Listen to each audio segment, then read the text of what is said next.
Assalamualaikum warahmatullahi wabarakatuh. Perkenalkan, nama saya Ananda Putri Sukmara. Saya dari kelas B dengan NIM 3300220118. Tujuan saya membuat video ini untuk memenuhi tugas EKT 1 Hukum Internasional yang didoseni oleh Ibu Rima Duana SHMH. Di sini saya akan mempresentasikan analisis saya tentang isu konflik Palestina dan Israel. Dan ada 4 poin utama yang akan saya bahas. Yang pertama yaitu sejarah Palestina.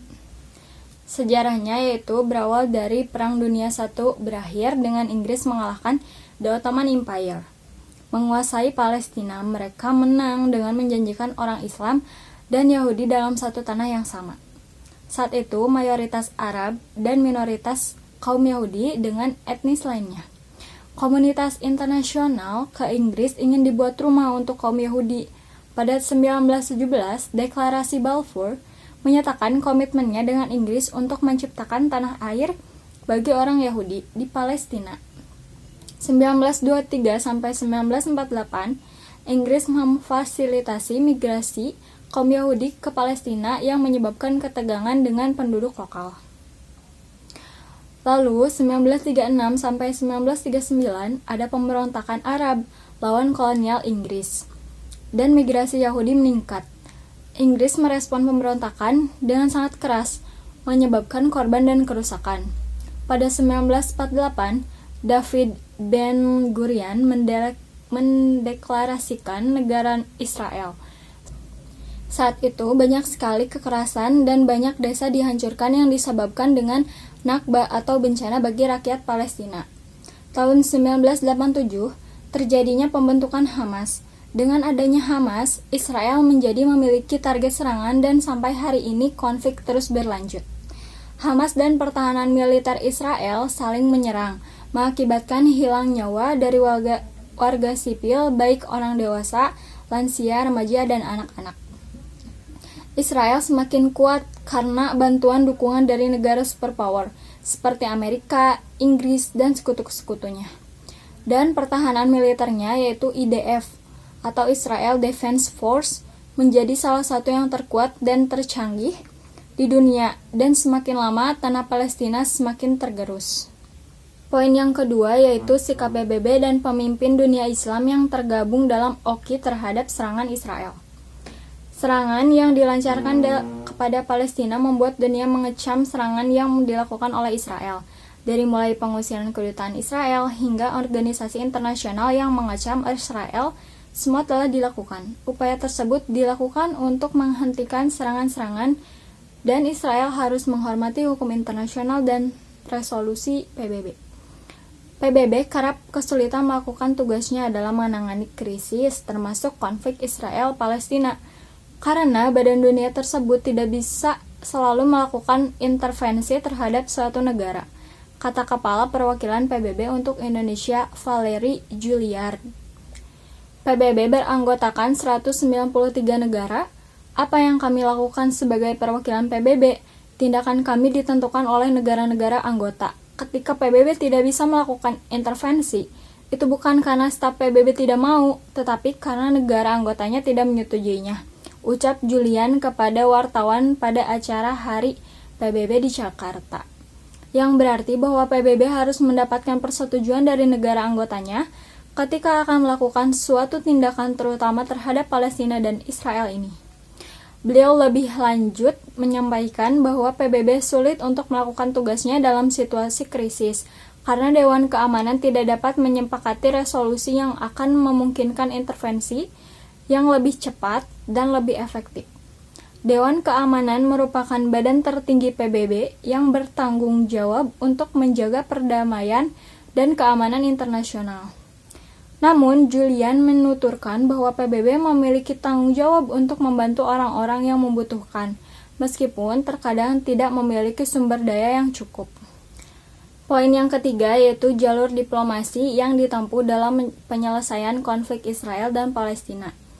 Pimpinan pusat Muhammadiyah menyatakan bahwa konflik yang terjadi antara Israel dan Palestina harus diselesaikan melalui jalur diplomasi. Menurut Sekretaris Umum PP Muhammadiyah Abdul Muti, Menyelesaikan konflik tersebut harus dilakukan secara komprehensif melalui jalur politik dan diplomasi. Sebab jika hal ini tidak dilakukan, tentu seruan anti-Israel akan lebih meluas. Poin yang ketiga, pelanggaran hukum internasional yang ditempuh dalam serangan jalur Gaza oleh Israel. Setelah serangan Hamas terhadap Israel dan diikuti operasi pengeboman Israel di jalur Gaza, ada banyak diskusi, baik yang melibatkan para ahli maupun non-ahli, mengenai hukum humanitar internasional atau IHL, hukum yang mengatur konflik bersenjata dan pendudukan militer, serta penerapannya dalam pertikaian saat ini yang melibatkan Israel dan kelompok-kelompok bersenjata Palestina. IHL atau hukum perang telah ada dalam beberapa bentuk selama ribuan tahun. Namun, versi modernnya diatur dalam Konvensi Jenewa tahun 1949 bersama dengan sejumlah perjanjian lain dan hukum kebiasaan internasional. Perjanjian ini mengikat negara-negara termasuk Israel serta kelompok-kelompok bersenjata non-negara yang melibatkan konflik termasuk Hamas dan Jihad Islam. Meskipun mereka tidak dapat secara resmi meratifikasi perjanjian tersebut, penting untuk mengatakan bahwa peraturan hukum bersifat non-timbal balik. Artinya peraturan tersebut berlaku terlepas dari apa yang telah dilakukan pihak lain. Pelanggaran seperti dengan sengaja menyasar warga sipil atau menjatuhkan hukuman kolektif tidak pernah bisa dibenarkan dengan mengklaim bahwa pihak lain telah melakukan pelanggaran atau bahwa ada ketimpangan kekuasaan atau ketidakadilan lainnya. Alasan kenapa Palestina tidak menyerang balik Israel dengan militer? Karena Palestina belum mempunyai tentara resmi. Karena itu, Palestina belum diakui sebagai negara yang merdeka oleh sebagian besar negara di dunia. Hal itu sulit untuk memiliki angkatan bersenjata konvensional. Selain itu, adanya kesepakatan bilateral dengan Israel. Maka dapat disimpulkan bahwa perang Israel dan Palestina ini sebenarnya konflik yang sudah terjadi jauh sebelum serangan Hamas 7 Oktober 2023. Konflik ini dimulai pada November tahun 1917. Konflik ini di mana sudah lebih dari 100 tahun konflik terus berkepanjangan. Dalam hal ini, PBB tidak dapat membantu menengahi atau menyelesaikan konflik antara Palestina dan Israel. Dikarenakan PBB ketika akan melakukan suatu tindakan harus disetujui oleh negara anggotanya.